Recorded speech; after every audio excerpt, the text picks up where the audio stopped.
28일 국민의힘 당대표 선거에서 30대 원외 정치인인 이준석 전 최고위원이 1위로 예비경선을 통과하자 더불어민주당은 촉각을 곤두세웠다. 단순한 청년 정치인 돌풍을 넘어 차기 대선의 변수로 작용할 수 있다는 여당 내 위기감이 증폭하고 있다.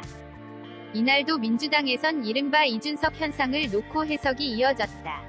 송영길 대표는 전국위원장 간담회에서 최근 국민의힘에서 이준석 후보의 돌풍으로 청년들의 문제가 새롭게 나오고 있다. 보궐선거에서 청년들에게서 호된 질책을 받았는데 그래서 더 청년위원회 활동이 적극적으로 필요한 시점이 아닌가 생각된다 고 했다. 이낙연 전 대표는 우리 사회의 분명한 하나의 현상으로 직시하고 그것을 있는 그대로 받아들일 필요가 있다. 여당 내 청년들에게 더 많은 재량과 예산을 주자고 했다. 여권에선 이 전 위원의 부상에 따른 국민의힘의 변화를 두고 부러움부터 두려움까지 다양한 반응이 나오고 있다. 송 대표는 지난 26일 문재인 대통령과 여야 5당 대표 초청 간담회에서 김기현 국민의힘 대표 권한대행에게 거기 진짜 이준석이 되냐?고 거듭 물었다고 한다. 한 초선 의원은 통화에서 정권 교체를 갈망하는 야당 지지자들이 전략적 판단을 하고 있는데 우리도 두려움을 갖고 대응해야 한다고 했다. 청와대도 이번 사태의 파장을 예의주시하고 있는 것으로 전해졌다. 차기 대선에 돌발 변수가 등장했다는 판단이다. 1985년 생인 이 전 의원이 당선되면 카운터파트인 송영길 대표 1963년생과는 22살 차이가 난다. 여당의 유력한 대선 후보인 이재명 경기지사는 50대, 이낙연 전 대표는 60대, 정세균 전 국무총리는 70대다. 민주당 핵심 관계자는 이 전 의원이 당선돼 대선 후보 선출까지 일종의 컨벤션 효과를 누리면서 당에 상대적으로 노쇠한 이미지가 씌워지지 않을까 하는 우려가 있다고 했다. 다만 이번 현상이 여당에도 변화를 가져올 예방주사가 될 수 있다는 얘기도 나온다. 대선 출마를 선언한 이광재 의원은 민주당에서도 곧 세대교체의 바람이 불 것이라 본다. 일자리를 대대적으로 늘려 기회를 많이 주는 것이 중요하다고 했다. 추가 정보. 한강의대생 사망사건 1개월. 한강에서 숨진 채 발견된 의대생 고 손정민 씨 사건을 둘러싸고 갖가지 의혹 제기가 한 달째 이어지고 있다. 손 씨 시신이 발견된 지난달 30일부터 사망 원인, 고인과 함께 술을 마셨던 친구 A씨 등과 관련한 수많은 루머가 온라인상에 확산됐다. 이 중 일부는 경찰이나 당사자의 해명 이후 잦아들었지만 유튜브와 온라인 커뮤니티 등에서는 여전히 각종 미확인 주장이 나오고 있다. 결국 경찰은 지난 27일 중간 수사 발표 언론 브리핑에서 사건 관련 의혹을 24개로 구분해 조목조목 해명했다. 현재까지 수사 진행 상황을 담은 자료를 누구나 볼 수 있도록 서울경찰청 홈페이지에 공개하는 이례적인 조치를 하기도 했다. 현재 거론되고 있는 5대 주요 의혹과 경찰의 해명을 정리했다.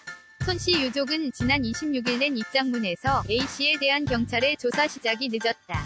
첫 조사는 지난달 27일 오전 0시께 이뤄졌고 실종 당일 A씨의 혈중 알코올 농도, 몸의 상처, 다툰 흔적 등은 조사된 바 없는 것으로 알고 있다고 했다.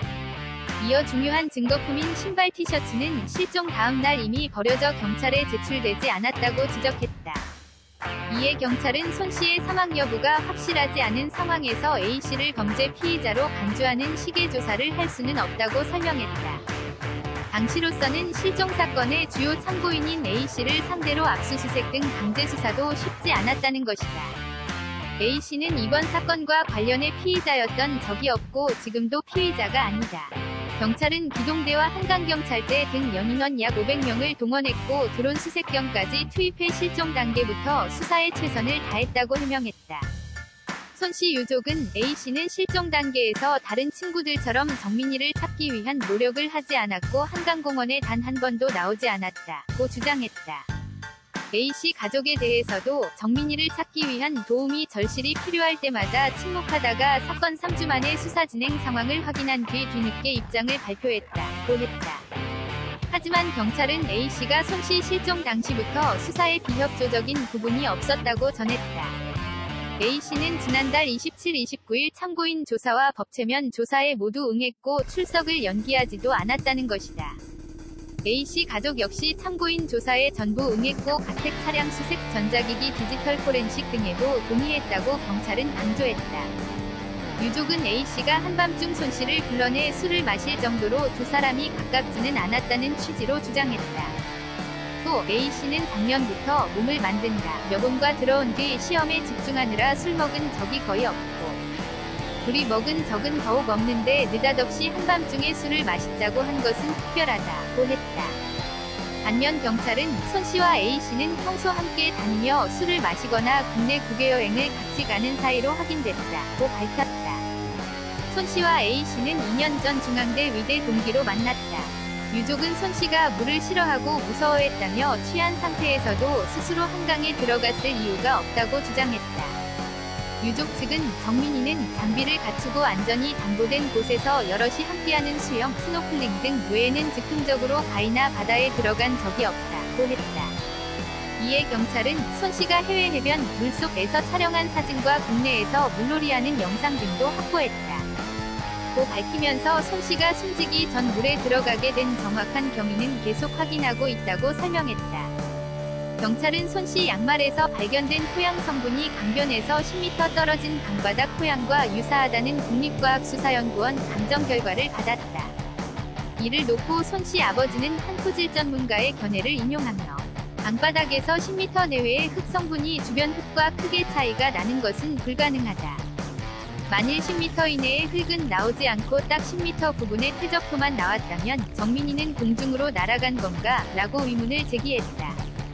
이에 경찰은 강바닥에 쌓인 흙은 지형의 유속이나 위치, 형태 등에 따라 다양한 변수가 있을 수 있다. 여러 곳의 시료를 채취해 육안상 관찰되는 색상과 성분 조성비 등을 분석한 결과 10m 지점의 토양과 양말의 토양이 유사하다는 결과를 얻었다고 했다. 다만 고행의 특성, 신발을 신고 걸어가다 벗겨졌을 가능성, 유속의 흐름으로 접착된 토양이 이탈했을 가능성 등 다양한 변수가 있을 수 있다. 목격자 진술과 폐쇄회로 CCTV 영상 분석 결과 등 사건 정황을 함께 고려해 판단하겠다고 밝혔다.